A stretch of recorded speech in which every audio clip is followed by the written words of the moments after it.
Oui, bonjour Madame Beloubet, bonjour Monsieur Frassa. Je me présente, je m'appelle Nicole Ferroni et j'avais une question pour vous qui êtes respectivement Madame Beloubet, ministre de la Justice, et Monsieur Frassa, rapporteur au Sénat de la loi secret des affaires. Parce que voilà, en fait, il m'est arrivé une petite aventure le mois dernier. Le mois dernier, en fait, j'ai fait une chronique dans laquelle j'ai dit du bien du Sénat. Alors vous allez me dire, oulala, Nicole, mais qu'est-ce qui s'est passé? Vous êtes malade? Oui, c'est vrai que voilà, quand on commence à dire, ah, moi ce que j'aime en politique, c'est le Sénat, c'est un peu comme si on disait, ah, moi ce que j'aime manger dans le poisson, c'est les yeux. Bah non, personne n'aime manger les yeux du poisson, à moins d'être affamé, désespéré. Oui, voilà, c'est peut-être ça que j'étais en regardant la politique. Et donc, la raison pour laquelle j'aimais bien les yeux du Sénat, c'est parce que le Sénat a réussi à faire ce que ni le Parlement européen ni l'Assemblée nationale avaient fait, à savoir donner une meilleure définition de ce qu'est le secret des affaires, de façon à ce que des gens qui voudraient donner des informations utiles à tous, comme les journalistes, les chercheurs, les lanceurs d'alerte, ils puissent ne pas être taxés de vulgaires espionneurs industriels dans le cadre de cette loi. Et justement, le Sénat avait réussi ça via l'amendement que voici, amendement numéro 8, qui donne une meilleure définition, amendement proposé par les sénateurs Bocquet et Colomba, mais adopté par d'autres. Et donc je vous propose qu'on regarde le vote, puisque c'est toujours agréable de voir des sénateurs qui travaillent.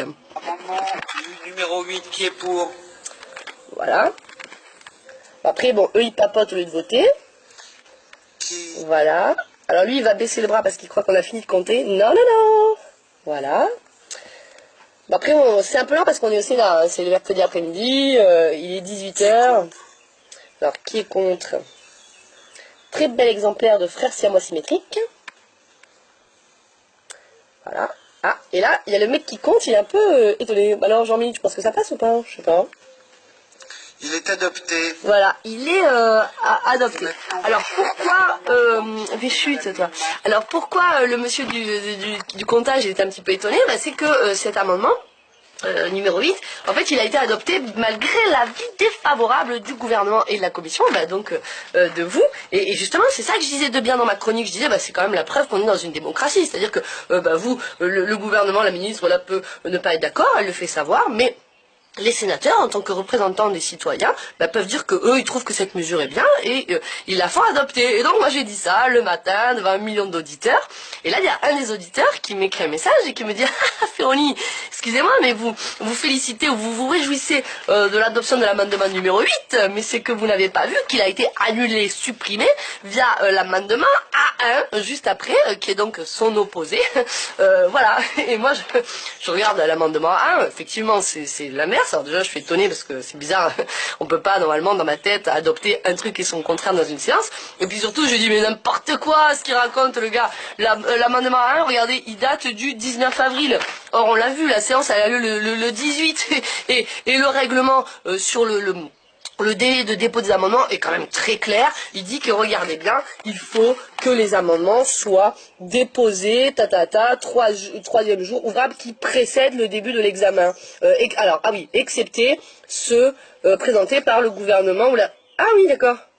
Ah oui, je savais pas, oui. Donc, donc vous pouvez proposer des amendements. Oui, mais attendez, mais non, mais non, ça serait complètement stupide. Ça voudrait dire que sur une réunion qui a lieu le 18 à 18h, vous allez proposer un amendement le 19 avril, donc c'est-à-dire quoi, à minuit, 1h du matin, c'est-à-dire une fois qu'en fait le match il s'est joué, que genre les trucs ils ont déjà été adoptés, que les buts ils ont été marqués, que l'arbitre il a sifflé, que les autres ils sont déjà dans le vestiaire, vous allez comme si vous iriez voir comme ça l'arbitre et dire ah, on n'a pas aimé le score, est-ce qu'on peut rejouer le match alors que tout le monde est parti? Vous imaginez le délire si jamais vous pouviez faire ça et rejouer le match parce qu'il vous a pas plu. Ah ouais. Et pourtant c'est ce qui s'est passé. Ah voilà. Écoutez, je savais pas, j'ai découvert ça, mais en fait si jamais le vote d'une loi ne vous plaît pas et que les amendements qui ont été adoptés ils sont pas de ce que vous aviez prévu, et oui, apparemment vous avez le droit vous de rejouer le match en fin de séance. Alors là, waouh quoi. Du coup ma question c'était est-ce que on vous dérange. Est-ce qu'on vous dérange, enfin les citoyens, tous, ou est-ce que vous préférez qu'on parte peut-être Non, mais parce que comme au départ sur la porte du pays il y avait écrit démocratie, démo, peuple, Kratos, pouvoir. Moi c'est pour ça que comme j'en fais partie, je m'intéressais à la politique. Mais c'est vrai que si lorsque nos représentants, donc là c'est les sénateurs, c'est les élus de nos élus, ils nous représentent, ils votent des trucs qui ne vous plaisent pas, et ben vous avez la possibilité de in extremis faire changer la trajectoire du match. Je me dis ok, mais peut-être qu'on n'appelle pas ça une démocratie, parce que peut-être qu'on l'appelle juste béloubécratie ou frassacratie ou ce que vous voulez. Voilà, du coup, écoutez, comme on est le 24 mai, que je sais qu'aujourd'hui il y a ce qu'on appelle la commission paritaire mixte, c'est-à-dire le dernier moment où le Sénat, l'Assemblée nationale va devoir se mettre d'accord sur la version définitive du texte secret des affaires, je voulais savoir si du coup vous pouviez dans le cadre de cette réunion nous rendre l'amendement numéro 8 qui avait donc était regardez hop adopté et comme ça peut-être ça nous permettrait de savoir que si on est du coup vraiment dans une démocratie dans notre pays. Voilà, j'attends votre réponse. Allez, bisous.